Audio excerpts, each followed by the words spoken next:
Boa tarde a todos. Meu nome é Fernanda. Eu faço parte da equipe do CAEP tem mais ou menos uns 3 ou 4 meses.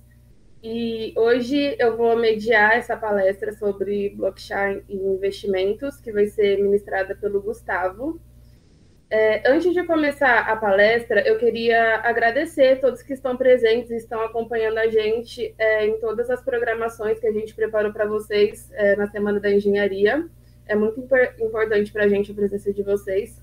Quero agradecer também ao nosso convidado por ele ter disponibilizado um pouco do tempo dele para estar aqui, passar um pouco do conhecimento dele para a gente. Muito obrigada. E também quero agradecer a todos os patrocinadores que estão nos apoiando e nos ajudando, porque todo esse apoio é essencial para a gente. Então, agora eu vou passar a palavra para o Gustavo.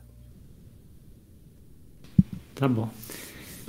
Obrigadão, Fernanda. Acho que é um prazer aqui vir discutir esse assunto que eu adoro tanto com vocês, né? Então, assim, acho que a ideia aqui é que seja uma coisa de bastante interação. Tá, então, assim, como eu já falei, a ideia aqui não é que vocês vão acumulando um monte de pergunta para chegar lá nos 20 minutos finais e fazerem. Então, assim, à medida que vocês já forem tendo dúvidas aí, vão já me perguntando, eu vou tentando vendo aqui e vamos tentar resolver essas perguntas à medida que elas forem acontecendo. Tá, eu separei uma apresentação aqui. Então, vamos lá. O que é a ideia que a gente falar hoje sobre blockchain e investimentos, né? Então, eu vou focar um pouco até na parte de um pouco de engenharia, um pouco mais de computação, né? Acho que esse curso de Python aí que a Fernanda falou, acho que é essencial, quem puder fazer, ir atrás e fazer, que acho que é bem legal, assim, você entender um pouco de como é que você pega essas linguagens de programação e utiliza até em algumas coisas, tá? A blockchain, aí depende de cada blockchain, tem uma linguagem diferente, né? Então, assim, a blockchain do Bitcoin, que é a mais famosa, tem uma linguagem, né, da Ethereum tem o Solidity, que é outra linguagem, né? Então, assim, você tem várias linguagens aqui, mas a lógica, querendo ou não, é muito parecida, né? Então, assim, a lógica de construção e de coisa é muito parecida, é meio você saber as palavrinhas e como é que vai fazer a coisa, tá? Então, assim, eu vou começar, vocês tendo perguntas, fiquem à vontade, já vão colocando aí para a gente ir interagindo aqui, tá bom? Acho que a primeira coisa quando a gente fala de blockchain, um pouco me apresentar, né? Quem sou eu, quem é o Gustavo na fila do pão, né? Então, assim, onde eu surgi nesse mundo, eu tenho aí quase 25 anos de experiência no mercado financeiro tradicional, né? Trabalhei em banco quase a minha vida inteira tradicional, né? Até 2015, fui diretor do Rabobank no Brasil, tocava parte de trade finance, capital markets, investimento, e assim, e sempre fui trader nesse sentido. Então, assim, sempre olhando as coisas do ponto de vista de arbitragens ou do ponto de vista de total return, né, de tentar comprar algum ativo para ganhar dinheiro no futuro, tá? Então, assim, esse é um pouco da minha história. Em 2015, montei a fintech chamada Gorilla, 2016, na verdade. Lá eu comecei a entender um pouco esse mundo de criptos / blockchain, tá? Quando eu vi que você tinha uma arbitragem enorme entre o preço do Bitcoin offshore e o preço do Bitcoin onshore, coisa de 25% de diferencial, né? Comecei a entender, fazer isso daí, aí foi um mergulho nisso daí até hoje, né? Então, assim, e aí alguns marcos são importantes nesse trajetória, uma em 2020, quando a Cointelegraph anunciou 50 pessoas mais influentes no mundo de cripto e blockchain, eu estava lá no meio, né? Então, assim, que eu nem imaginava, porque foi uma surpresa grande você ter esse reconhecimento da comunidade de cripto em relação a isso.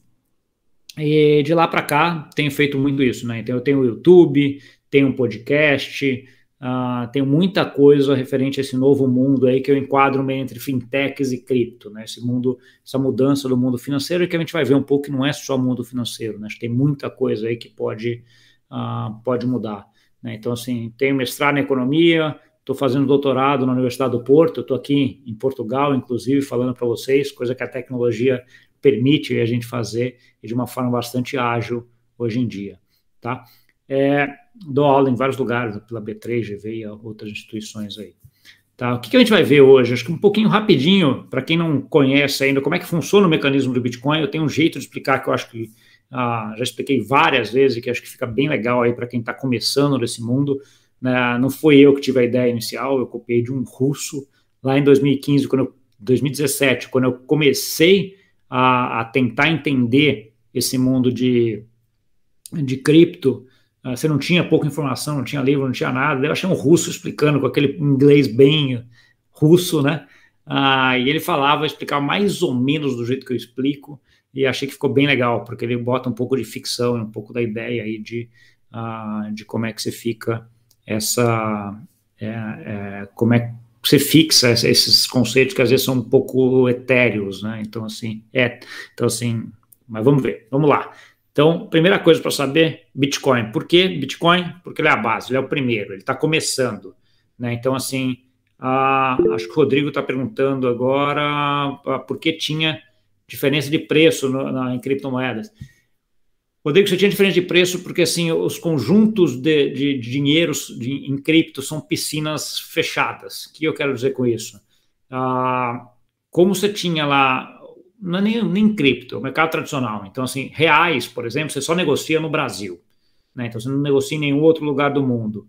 O dólar é uma das poucas moedas que é transacionadas no mundo inteiro, dólar, euro e algumas outras, tá? Então, assim, o que acontece aqui é que você tinha lá um pool de dinheiro de pessoas querendo comprar cripto no Brasil, né? E esse pool de dinheiro só tinha acesso às corretoras naquela época, as exchanges no Brasil, porque você tinha que mandar reais para elas, né? Então, assim, era um mercado de informação. Então, você tinha um diferencial de preço muito grande entre Brasil e fora e dava para arbitrar, no final dos contos, mas você tinha muita dúvida em relação à legislação, em relação a se você estava fazendo a coisa certa, porque no final das contas, querendo ou não, você estava fazendo um tipo de operação de câmbio sem registro, né? Quando você pega o Bitcoin que você comprou numa localidade como o Brasil e manda para fora, ou comprou fora e manda para dentro do Brasil, você está ali passando a fronteira do Brasil, né? Então, isso aí geraria a obrigatoriedade de fazer uma operação de câmbio, né? Então, assim, e aí como é que ficava isso? Então, tinha muita indefinição em relação a isso, por isso esse spread que durou aí durante um bom tempo,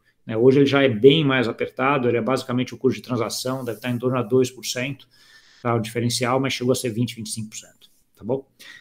Então, vamos lá. Depois, porque a gente aprende o Bitcoin, porque a primeira é a base, porque o resto vem tudo como diferenças em relação a ele. Tá? Então, assim, acho que é bom a gente ter uma base legal no Bitcoin para a gente conseguir entender o que vem depois. Aí entra um pouquinho de algumas outras criptos, entra na parte de blockchain e algumas aplicações do mercado financeiro, uma conclusão, e tem também como seguir aprendendo aqui, algumas dicas para vocês seguirem. Tá? Bitcoin começa lá em 2008, com um white paper de um grupo ou pessoa chamado Satoshi Nakamoto, ninguém sabe até hoje quem é ele, então isso é uma vantagem grande nesse sentido, que ele cria aquela aura do negócio que veio meio que de um lugar que a gente não sabe como é, né, então, de quem é, então assim, ele acaba gerando bastante notícia por conta disso, né, da gente não saber quem é, tá, mas ele vem aí como white paper.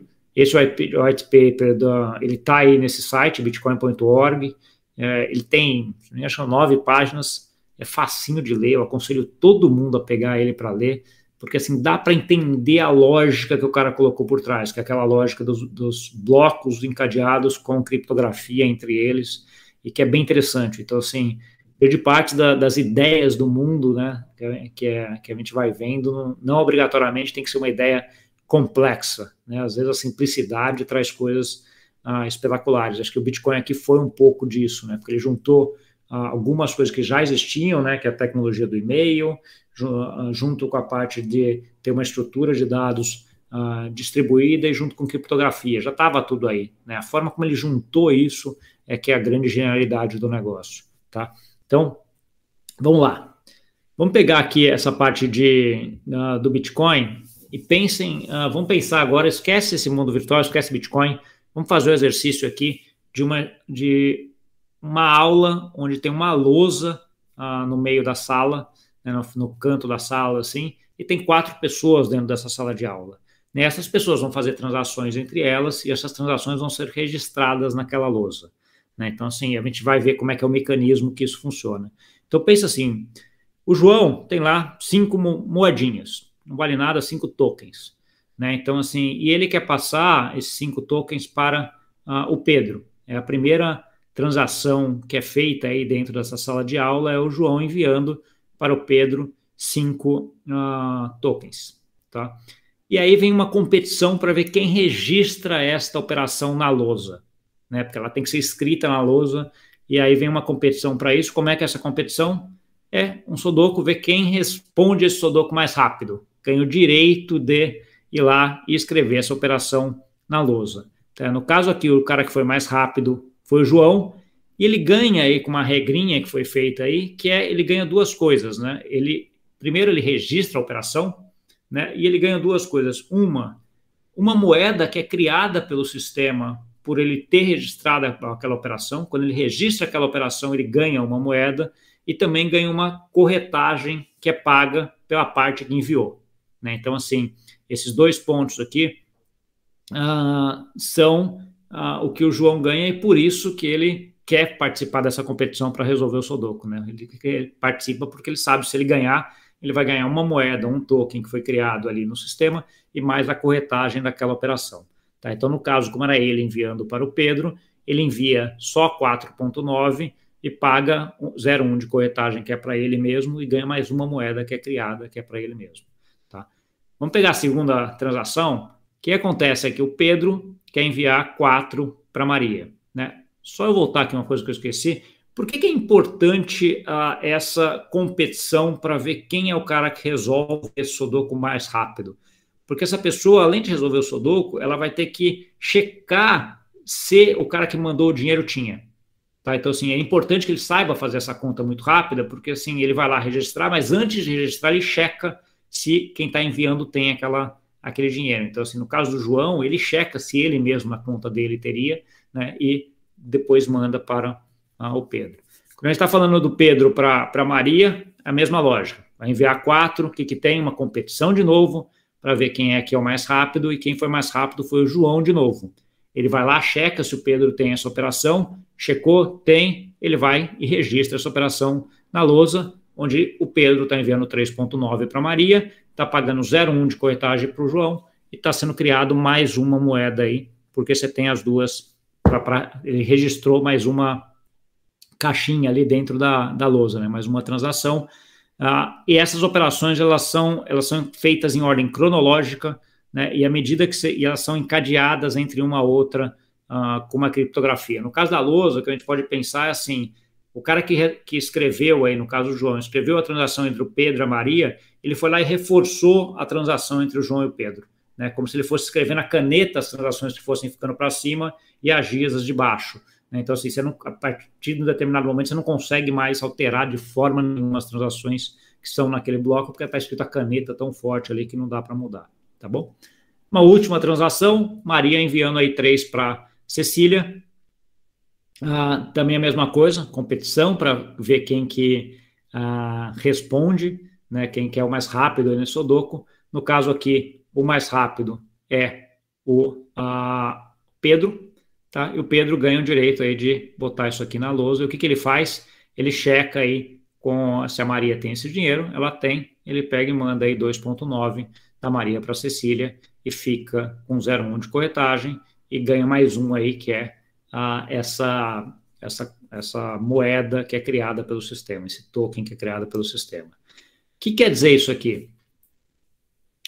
Acho que e vai desencadeando aí, como está escrevendo a caneta aí, os mais antigos. Qual que é o grande ponto em relação a isso? Acho que todo mundo que está nessa sala aqui consegue ver o que cada um tem, né? Então, assim, se você pegar e somar todas as transações, você vai lá e vai olhar lá quanto que o João tem, quanto que o Pedro tem, quanto que a Maria tem. Isso é fácil de ver, porque as operações estão todas expostas, né? Então, aí no caso, você vê claramente que a Cecília tem 2,9, porque ela não ganhou nenhuma competição e recebeu o 2,9 que a Maria passou para ela. O João, no final das contas, ficou com 2,2, porque ele ganhou 2 competições ali para ver. Então, assim, você consegue ver, está tudo aberto, as transações, né? E é feita aí de forma cadeada, segura, etc. E está lá na lousa escrita. O Bitcoin funciona exatamente desta forma, tá? Só que no campo digital e com algumas pequenas diferenças em relação ao que a gente colocou aqui. A primeira diferença é que você não tem nome de pessoas e você tem sim essa sopa de letrinha aí, o que a gente chama de conta na rede Bitcoin, ou de outra forma chama-se de chave pública. Tá? Então, assim, é como se aquele 3HW estivesse passando por 3LW, já lá, na transação entre o que eu chamei aqui de João para Pedro. Tá? Então, assim, você não sabe quem é essa pessoa, mas aquela conta está aberta, você consegue ver todas as transações dela. Fazendo um paralelo aqui com o mercado financeiro tradicional, é como se a conta que a gente tem no Itaú, Bradesco, Santander, Banco do Brasil, qualquer lugar, tivesse aberta para todo mundo ver o que está acontecendo. Né? Só que ninguém sabe quem é aquela conta 225037, ninguém sabe quem é o dono, mas você consegue ver tudo que está lá dentro. Tá? Então, assim, do ponto de vista de auditoria e do ponto de vista de entender todos os fluxos e saber o que cada conta está fazendo, é muito mais transparente do que o sistema financeiro tradicional. Ela é transparente, ela é aberta, mas ela é anônima. Né? Então, acho que esse é um dos grandes pontos quando a gente vai para lavagem de dinheiro, para alguma coisa, que você não sabe de quem é essa sopa de letrinha, tá? A não ser que a pessoa se identifique. Tá? Outra diferença que a gente tem no Bitcoin é que a gente não tem uma lousa centralizada aí, como esse exemplo da classe, né? A gente tem uma lousa distribuída em vários lugares. Então, essa lousa aí é como se qualquer pessoa da classe pudesse ter uma lousa e a pessoa até de fora da classe tivesse essa lousa também, onde ela pode fazer a competição para registrar. Tá? E todas essas lousas são totalmente sincronizadas. Tá? Então, assim, essa é uma outra diferença que é o que faz com que o sistema seja bastante robusto, porque se tivesse só uma lousa e alguém arrumasse um jeito de explodir aquela lousa e ela sumir, você perdia toda a base de dados, né? Mas como ela é distribuída, você não tem esse problema, porque você tem cópias dela em vários lugares. Né? Então, se metade das lousas sumirem, a outra metade continua ainda no sistema. É uma das razões pelas quais o sistema do Bitcoin é um sistema que é espetacular do ponto de vista de arquitetura e de funcionamento. É um sistema que está aí há 12 anos aproximadamente e teve em pé durante 99,98% do tempo. Tá? Então, assim, acho que não existe nenhum sistema do mundo que não tenha tido falhas, como é o caso do sistema da blockchain do Bitcoin. Né? Desde 2000 faz 8 anos que não tem um incidente. Faz 8 anos que é 100% do tempo ela está online. Tá? Então, assim, isso é muito importante do ponto de vista de arquitetura, que mostra uma resiliência, uma robustez muito grande. Tá? Tem algumas perguntas aqui, deixa eu ir lá, que a Fran já mandou. O Júlio manda. Tem bastante especuladores no YouTube dizendo que as ações da B3 podem futuramente ser tokenizadas, visando segurança e escalabilidade. Você acha que isso é possível? Acho que é possível. Tá? Eu acho que é questão de tempo para isso acontecer. E aí cada cultura e cada jurisdição vai fazer isso a seu tempo. Quando a gente olha para alguns países, já tem corretoras como a FTX hoje, que ela já tem token de ações americanas. Você já pode negociar o token da Apple, o token da Tesla dentro de uma exchange cripto. Tá? Então, isso é possível. A tecnologia que tem hoje é muito melhor do que a tecnologia que grande parte dessas bolsas do mundo tradicional tem. Tá? Então, essa é a questão de fazer essa mudança. Tem uma outra pergunta. Recentemente teve uma atualização do BTC, mas ninguém sabe quem é o Satoshi. Quem está por trás dessa atualização? Isso é uma coisa legal de comunidade que tem no mundo cripto, né? Assim, o código de todas as criptos, praticamente todas, é um código aberto. Então, assim, se eu entrar lá no código do Bitcoin, hoje eu posso copiar o código e criar o Gustavo Coin, com esse mesmo mecanismo que eu expliquei aqui para vocês. E vou chamar de Gustavo Coin. Se tiver alguém acreditando que vai querer comprar o Gustavo Coin, ela pode valer alguns bilhões para frente. Tá? Então, assim, é código aberto e as atualizações dessas redes são feitas pela um core, né, um grupo de programadores que gostam, que entendem, que querem, que contribuem de maneira, na grande maioria das vezes, de graça, para que aquele negócio funcione. Tá? Então, e aí você tem as atualizações que são atualizações de software, né? Você tem um software funcionando, a comunidade vota para dizer assim, a gente queria agora implementar essa atualização, essa mudança. A comunidade está de acordo, está ok, etc. Você coloca uma data aí, substitui o software, em vez de ser a versão 2.5, vira a versão 2.7. Tá? Então, assim, e segue o jogo. Né? Então, é um pouco essa ideia. Então, é uma estrutura de comunidade descentralizada, magnífico do ponto de vista de estrutura organizacional, né? Não tem um dono. Né? Então, o Ethereum é um pouco diferente, tem a figura do Vitalik lá, que é o cara que colocou isso de pé, etc., mas mesmo assim a comunidade vota muito e às vezes as decisões são contrárias até o que ele quer.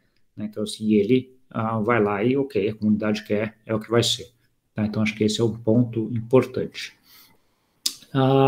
Acho que ficou claro isso aqui. Se ninguém tem alguma dúvida ou não entendeu, aí a gente fala. Acho que eu estou vendo a Júlia aqui comentando que é tão simples e coisa. Mas assim, acho que a simplicidade do Bitcoin e coisa é um pouco isso, né? Quando a gente coloca de uma forma que a gente consegue entender do mundo real, né? Fazendo um paralelo, fica muito fácil, né? Então, por isso que eu falo assim, ó, ele funciona assim, não é nada diferente disso, só que no mundo digital, e aí você vem com as diferenças e vê o que está acontecendo.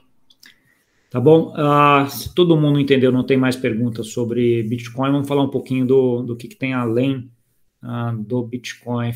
Vamos lá, então, criptos além do Bitcoin. Então, assim, quando a gente está indo para cripto aqui, e eu acho que aí tem uma coisa importante, que é essa parte de quantas criptos tem, né? O que é, né? A gente sempre costuma falar muito do Bitcoin, né? Então, assim, o Bitcoin hoje é uma de quando eu tirei isso aqui, que estava, isso aqui deve ter uns 2 meses, mais ou menos, que eu tirei para montar essa apresentação, a gente tinha 9 mil, já está com quase 14 mil criptos, tá? Então, assim, são muitas ideias, muitas inovações, muitas formas de fazer diferente, tá? Que acabam gerando modelos de negócio, startups aí fenomenais, tá? E por isso talvez a confusão de todo mundo, fala, pô, cripto, como é que é, e como é que funciona, e é um mundo hoje, né? A gente fala em 14 mil iniciativas, é muita coisa, e um bom pedaço dela gera formas de você fazer investimento, ou modelos de negócio que você está comprando uma startup, alguma coisa assim, então muda bem a parte de investimentos, tá? A principal dela é quando a gente chega depois do Bitcoin, é o Ethereum, né? O Ethereum é uma blockchain, ela começou com fork do Bitcoin, o cara foi lá, copiou o código e começou a melhorar, né? Com esse cara aqui, chamado o Vitalik Buterin, que é um cara que parece um extraterrestre, quase um ET, né? A cara dele, assim, ele é um cara muito sui generis aí no mercado. Ele implementou um negócio, foi muito importante na rede, que é o que a gente chama de smart contracts. Qual que é a ideia? A ideia é, vocês pegarem aquele exemplo que eu dei do João, passando ali para o Pedro, para a Maria, etc., você via lá que ele estava passando a transação, que ele mandava uma transação de uma pessoa para outra, né? Aquilo lá já tem um valor muito grande. Mas o que o Vitalik colocou é colocar um se, né? Colocar um condicionante antes daquela transação ser feita. Então, assim, o Pedro vai passar aquele token para o João, vai passar aquele token para o Pedro, se e somente se o Pedro fizer A, B, C, D. E se ele fizer A, B, C, D, ele já automaticamente passa o token. Isso gera uma infinidade de modelos de negócio. Tá? Então, pensa assim, o caso mais clássico é o cara que quer vender o carro usado, né? Quando você vende o carro usado, você tem um problema, sempre você vai lá meio que abraçado com o cara no cartório e no banco, né? Porque você não sabe se o cara vai pagar, né? Então, assim, você espera o cara pagar ou você transfere o carro primeiro? Então, você vai abraçado com ele para fazer os dois juntos. Aqui, nesse caso, você já podia fazer isso de forma automática, né? Então, assim, se tudo tivesse dentro da blockchain da Ethereum, e que está migrando para muita coisa aí, a partir do momento que você passasse a propriedade daquele token que representa o carro para outra pessoa, automaticamente você já debitaria a parte do pagamento da conta dela para a conta sua, né? Então, assim, isso é importante. Chamadas em grupo tem um limite de 1 hora. Opa, então assim, tá bom. Teve uma mensagem aqui de que eu vou ter um limite de mais 10 minutos aqui para falar, então vamos ter que acelerar aqui, né? Então, assim, acho que esse é um ponto. Acho que a parte do Ethereum é importante falar. Tá bom, fechou. Forks, né? Isso aqui é o que eu estava explicando aí da parte de como é que é feita a decisão, né? Então, é código aberto. Então, algumas aqui são só atualizações, né? Então, Metrópolis, Bizantino, então, assim, foram atualizações do software, né? Versão 1 para a versão 2. Algumas a gente tem um hard fork, que a comunidade não conseguiu decidir. O que você faz? Você copia todo o código e segue um com a versão 1 e outro com a versão 0. Então, segue o outro sem se mexer e o outro vira uma versão diferente. Aí é que é criado um monte de outras criptos, vamos dizer assim. Ethereum clássico, por exemplo, é um desses que foi criado num fork aí do The DAO lá de 2016. Né? Então, assim, aqui decidiu-se que, cara, a Ethereum não quer fazer essa atualização, a gente quer continuar da forma como está, e uma galera decidiu que não, a gente quer fazer essa atualização, não vamos alterar o código para trás, que nem foi o caso que aconteceu, tá? Então seguiu aí o Ethereum clássico como sendo um código numa versão diferente. Então você pode ter o soft fork, que a gente chama, que é essa continuidade com um versionamento diferente, uma atualização, e o hard fork, que é quando você tem aí essa mudança e cria-se dois tokens aí, tá? Daquelas 14 mil que eu falei, mais ou menos hoje você tem em torno de 3 mil aqui que são são dentro da rede da Ethereum. Então, assim, é muita coisa, é muita ideia, é muita inovação, é muito caso de uso, é muita inovação. Então, eu costumo dizer que grande parte disso daqui são startups que estão começando, né, já com uma ideia de tokenomics, que nem que a gente fala, de ter uma comunidade, de incentivar essa comunidade via esse token, né? Então, assim, tem casos de uso para tudo que vocês imaginarem aqui, né? Então, assim, esse mundo distribuído, que é esse mundo que as criptos permitem, ela permite você fazer financiamento de algumas estruturas sem você ter dinheiro, você vai aproveitar da comunidade e dando um token para ela, se ela acreditar como você, de que aquele token vai ter algum valor no futuro, ela vai te dar dólares hoje para você investir, e aquele token às vezes vale bilhões, né, depois, se aquela startup ou aquela estrutura tiver sucesso, tá? Melhor livro para entender um pouco da história do Ethereum é esse, The Infinite Machine, da Camila Russo, para quem quiser entender um pouquinho a história e ver como é que é a mentalidade um pouco desse mundo de cripto, acho que é importantíssimo ler. E eu sou colunista da Infomoney também, escrevo toda semana sobre inovação.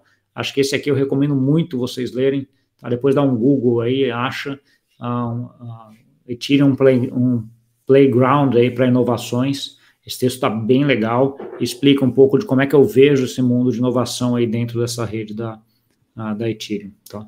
Você tem outras aí, Ripple, Bitcoin Cash e algumas outras. Então, acho que não vou entrar muito. Se vocês tiverem alguma dúvida ou quiserem saber um pouco mais sobre elas, vocês me falam, daí a gente volta.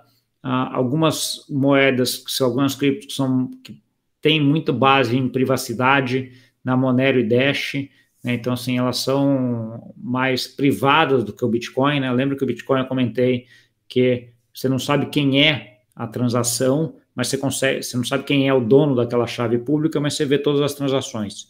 Então, você consegue fazer toda a parte do tracking, saber o que está sendo feito lá dentro. Essas daqui não. Essas daqui são moedas, são criptos mais privadas, onde você não sabe quem é o dono daquilo lá e também não sabe o que está rolando ali dentro. Tá? Gustavo, deixa eu dar um recadinho para eles. A gente teve uns problemas técnicos, mas a gente vai voltar em 2 minutinhos, tá bom? A gente vai arrumar aqui rapidinho. Então eu paro, né? Isso. Parei. Tá bom.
Então vamos lá, problemas técnicos acontecem o tempo inteiro.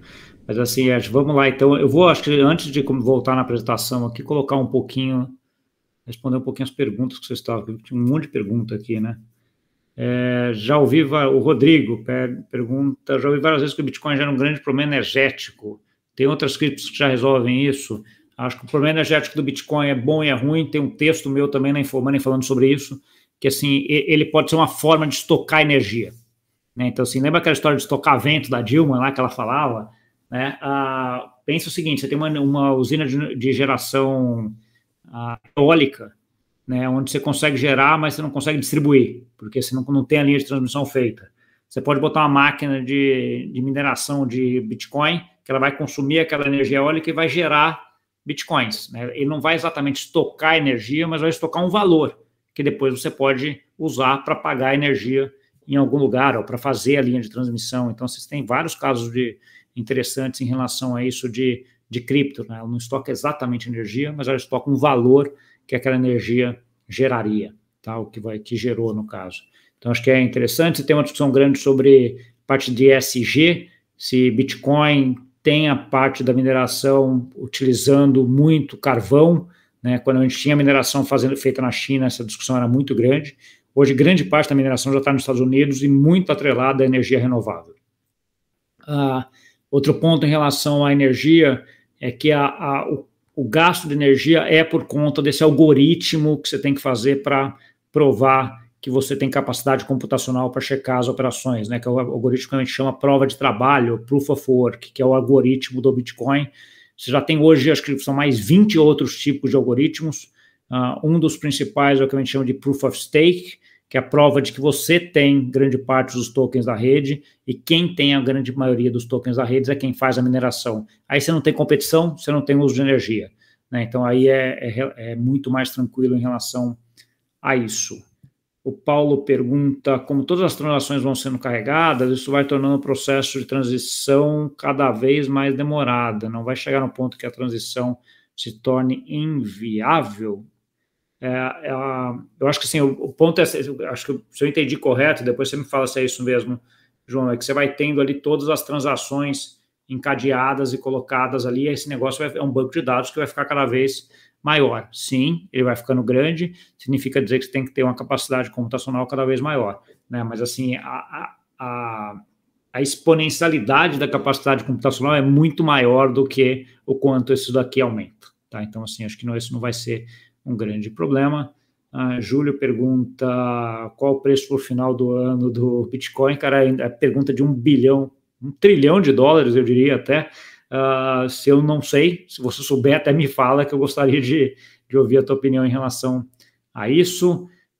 Como qualquer um pode criar, o Cauê pergunta, criar sua própria cripto? O valor das criptos são formados como em arte, um valor arbitrário, apenas na procura por essa cripto? Existe um mecanismo que precifica a moeda? Você tem várias formas de precificar, vários modelos para ver quanto que uma cripto vale. Um deles é o que a gente chama de modelo de network effect, que é o modelo de comunidade.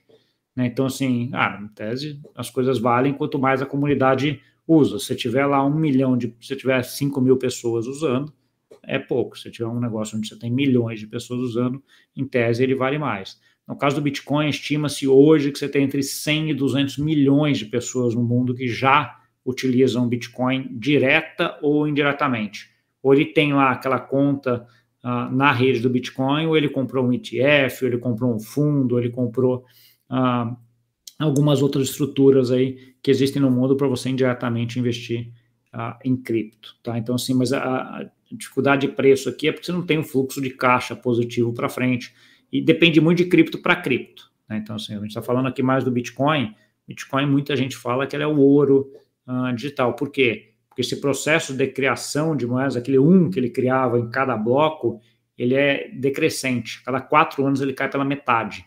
Então, assim, o que você vai fazer é que a curva de criação de Bitcoins ou de premiação para você fazer aquele bloco, ela tende a ficar muito perto de zero lá na frente.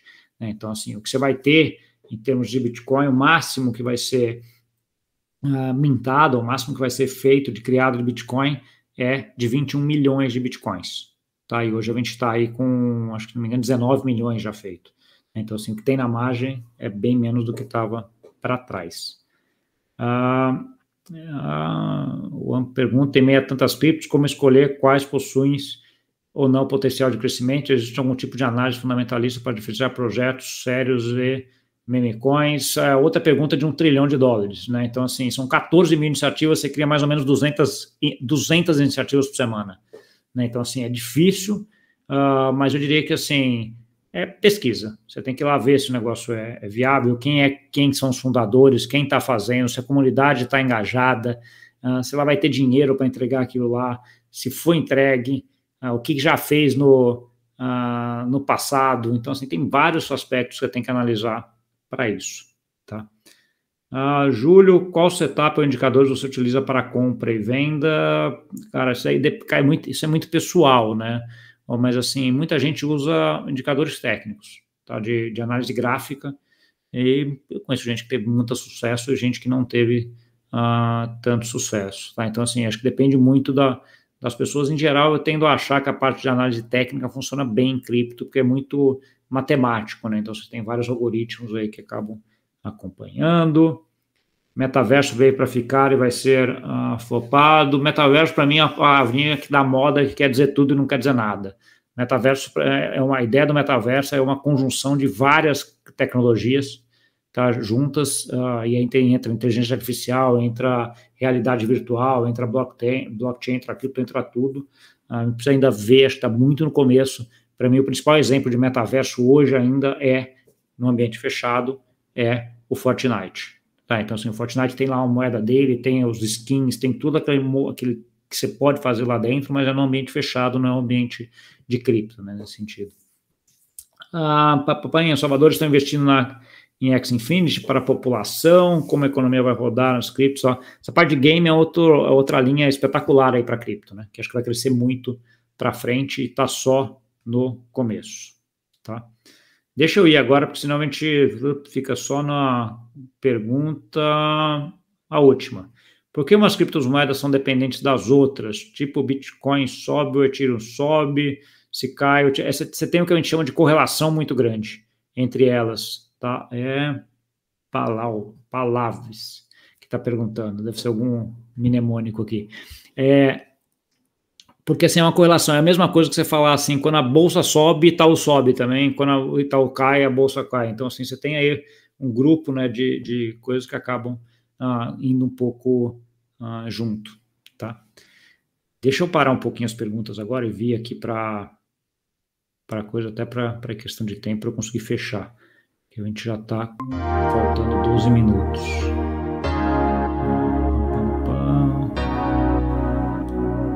Vamos lá, tá vendo todo mundo vendo minha tela, blockchain e suas aplicações no mercado financeiro, aplicações. Então, assim, você tem, dentro desse mundo de blockchain, você tem aí a parte das redes públicas, né, Ethereum, Bitcoin e várias outras, e algumas redes privadas que até são as que chegam mais perto de governo. Então, por exemplo, a rede da Corda, que é da R3, tem várias iniciativas junto com o governo brasileiro. Até eles são um dos patrocinadores do Lift, que é uma plataforma de inovação que a Finasbac tem junto com o Banco Central do Brasil, né? Então, e boa parte das coisas em blockchain são desenvolvidas junto com a plataforma da Corda, tá? A aplicação da tecnologia vai em tudo que você imaginar, né? Então, assim, hoje eu diria que dá para fazer o que você quiser em blockchain, o que não quer dizer que ela resolva o problema de tudo, né? Ela também não é o santo graal que vai resolver e tudo, né? Mas, assim, grande parte das coisas que eu vejo hoje, sendo um pouco mais amplo do que blockchain, a gente já consegue utilizar a tecnologia para fazer melhor do que a gente faz, tá? Então, assim, o blockchain entra como sendo uma das principais tecnologias aqui em relação a tudo, mas não é a única, tá? Acho que tem um caso interessante, que é o caso do Dequi.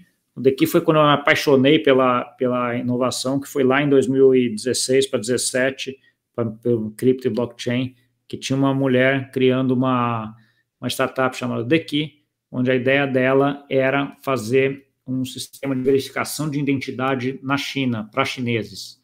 Então, assim, ela era uma pessoa cabeça, ela era do governo chinês, estava saindo para montar esse projeto da Dequi. E ela está fazendo um caminho chamado de um ICO, ela está captando dinheiro para aquela startup e dando tokens, como se fossem ações em relação a isso, e criando um token chamado DKey. Achei espetacular a ideia, olhei aquilo lá e falei, pô, eu quero ser sócio dela, quero ter uma participação nessa startup. Na época eu peguei, acho que alguma coisa em torno de 300 ou 500 dólares, mas, cara, vou investir nessa startup para ver o que dá. Peguei os 300 dólares, comprei Ethereum na época, mandei o Ethereum para ela, para a conta dela, e ela me deu esses tokens da DKey.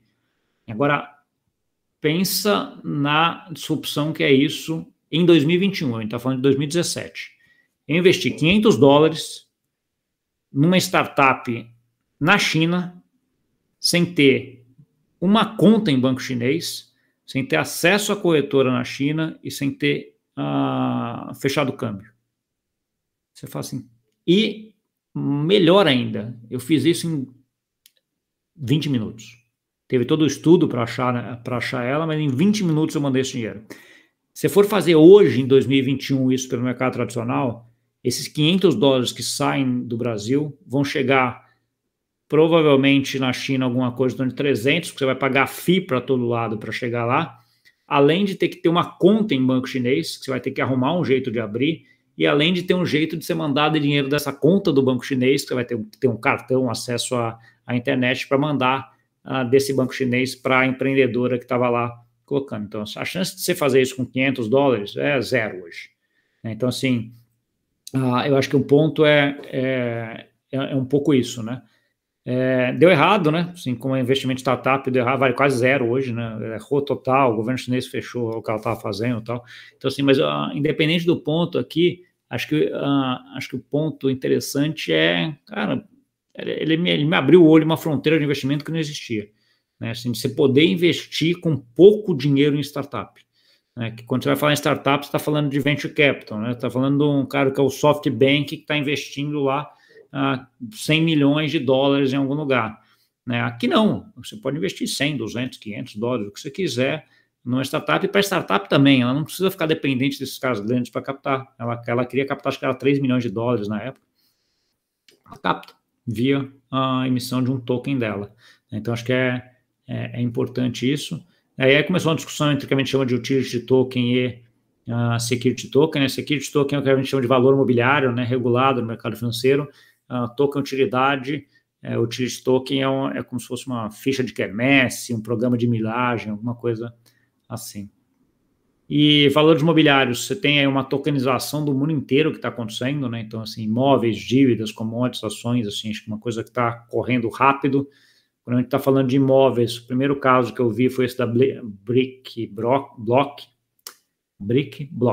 tá? Que é um caso da alemã, uma empresa alemã, que ela pegava e tokenizava a empresa, tokenizava o imóvel, e o aluguel desse imóvel era pago para quem tinha o token. Então, assim, acho que é bem interessante. O Brasil aí teve a iniciativa feita pelo BTG, tá, que é o REIT-BZ, que fez tudo fora do Brasil, porque a regulamentação do Brasil não permitia, tá, mas ele pegou um monte de ativos do mercado imobiliário e empacotou num token, tá, chamado REIT-BZ. Dívida, você tem vários países aí, até o Banco Mundial trabalhando com isso, né, tentando aí fazer, usar blockchain para bonds ou para dívida, né, todo mundo testando aí nos últimos anos. Ações é um negócio mais complexo, mas a gente já teve lá em 2018 o caso da CRIA, e de lá para cá não desenvolveu muito. O sandbox da CVM está tentando ver isso, mas ainda não tem muita coisa desenvolvida em relação a isso, até porque seu mercado muito centralizado, e a B3, no caso do Brasil, é muito forte, né? Então, se a gente começar a tokenizar ações, que eu já respondi lá no começo, ela perde essa hegemonia que ela tem hoje, né? Tokenização de ouro, né? Aquela ideia de que você bota um monte de ouro no cofre e emite o token, que cada token é igual a 1 tonelada de ouro, né? Um monte de iniciativas aqui. A grande maioria dos projetos deu água, né, ou eram fraude, então, assim, os projetos de ouro foram os que teve muita fraude aí durante 2018 e 2019. Caso de uso de stablecoin, Tether é o primeiro, que aí você começou a trazer as moedas fiduciárias para o mundo cripto, né, então, qual é o grande problema desse mundo cripto? Volatilidade do token, né, o Bitcoin sobe e cai muito. Se a gente trazer um token que é igual ao dólar, show, né, então, como é que se fez? coloca lá $1 bilhão numa conta corrente e emite 1 bilhão de tokens, um para um. Muita gente fazendo isso, Tether, Cycle, o próprio Maker com modelo mais inovador. Tem lá vários vídeos no meu YouTube, que esses daqui que eu coloquei, falando sobre algumas iniciativas lá fora e aqui no Brasil também, né, que acho que vale a pena para quem quiser dar uma olhada, entender um pouco mais, dar uma olhada. Se acho que digitar Gustavo Cunha FinTrender, Gustavo Cunha Inovação, Gustavo Cunha Fintech, alguma coisa assim, você acha no YouTube lá todas essas coisas. E aí teve o Banco Central também, pô, está todo mundo pegando e colocando 1 bilhão no cofre, ou qualquer valor lá de dólares, e emitindo a moeda, emitindo um token, por que eu também não faço, né? Eu não preciso ter 1 bilhão de garantia, porque o Banco Central eu posso emitir o que quiser, eu só preciso emitir um token em vez de emitir a moeda física, o papel, né, a moeda digital, que é o que circula nos bancos. E aí começou todo mundo a estudar. Quem está mais avançado nisso hoje é a China, com uma moeda chamada DCEP, que é exatamente uma blockchain, não é exatamente uma blockchain, mas é muito similar, para que a gente tenha aí moeda, tem muita coisa em relação a isso. E o Brasil está vindo aí forte com o real digital também, que está aqui dentro. No caso do Brasil, você tem muita coisa aí também sendo testada na parte de não valor mobiliário, né? Acho que o mercado de Bitcoin e Digital Assets lidera bastante isso, né? A Liquid também tem feito umas coisas bem interessantes, mas pegou tudo que é por legislação não valor mobiliário. Então, token de jogador, um token de consórcio, um token de precatório, né? Então, isso aqui claramente não é valor mobiliário, então ele não tem problema da CVM, ele pega e emite. E o que está na margem aí, que é o último, que é a parte de DeFi, Centralized Finance, outro artigo aí que recomendo fortemente vocês lerem, que é esse artigo do Novo Mercado Financeiro e Informação, que eu escrevi, agosto de 2020, faz um ano já, na Infomoney, que acho que vale a pena dar uma olhada, e tem também esse vídeo aqui, lá com o Robson, a Babi e o Guilherme, que tem hoje a Pods, que é bem interessante também, que é uma das grandes players de DeFi, aí no mercado de derivativos, no caso deles, tá? Na margem, NFT e metaverso, né, o que vocês já perguntaram um pouco aí. NFT, ele tem um caso de uso animal, eu acho, porque ele cria uma coisa que não tem no mundo digital, que é escassez. Então, você consegue ter escassez no mundo digital a partir do NFT. Então, assim, é uma coisa que não tinha até agora, e é uma coisa que é bem recente. E aí, com casos de uso espetaculares e cada vez melhores, eu acho. Então, assim, eu tenho o caso do Top Shot dos Estados Unidos, lá da NBA americana, e o OpenSea hoje, que é o grande aí, lugar de negociação desses NFTs, mas tem um caso de música, né? Então, assim, com NFT você pode fazer com que o dono da arte, vamos pegar um quadro, toda vez que aquele quadro for negociado, ou aquele NFT for negociado, ele ganha um pouco da negociação. Coisa que é um modelo de negócio mega inovador para a arte, por exemplo, né? Porque hoje você faz o quadro, pintou o quadro, vendeu, você nunca mais ganha dinheiro com aquele quadro, né? Porque quem vai ganhando é quem vai vendendo para frente. Então você pode deixar programado que cada transação, um pedacinho, vem para o produtor do quadro. Então, assim, tem coisas bem legais aí para acontecer. Deixa eu ver aqui as perguntas, ver o que tem de perguntas aqui, e eu já mando aqui o que a gente tem. O Júlio já entrou em algum IPO através de Launchpads?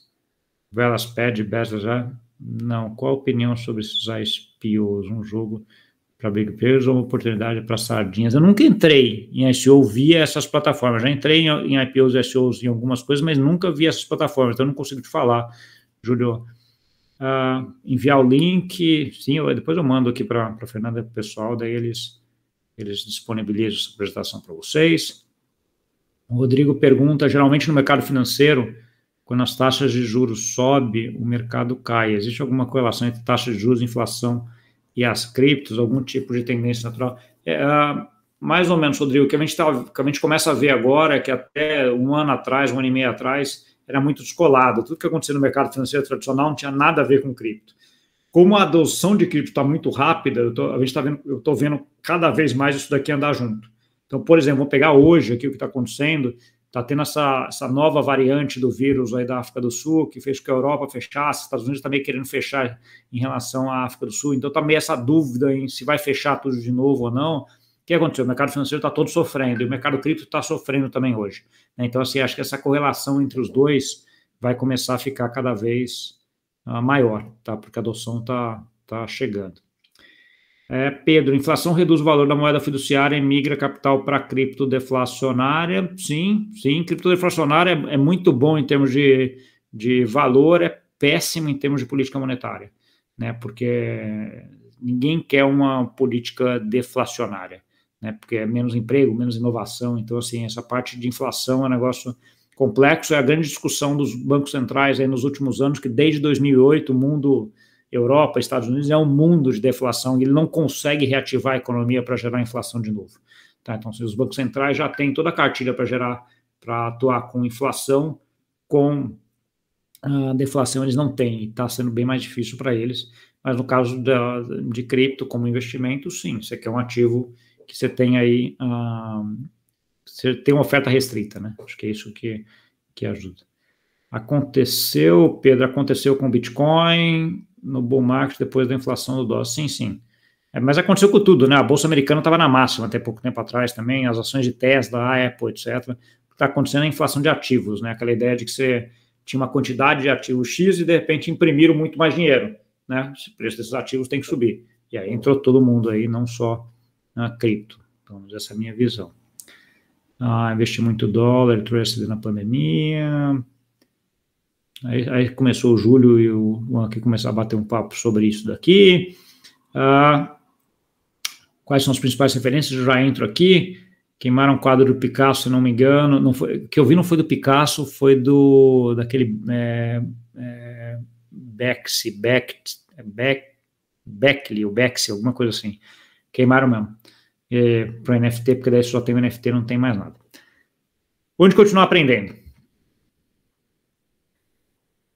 Primeiro, acho que tem esse webinar aí que lá atrás, aí, esse aqui já foi de 2020, mas é bem interessante, porque é um webinar que ele fala sobre tecnologia de modo geral, sobre fintech, como é que isso está afetando a vida de todo mundo. Acho que vale a pena vocês verem.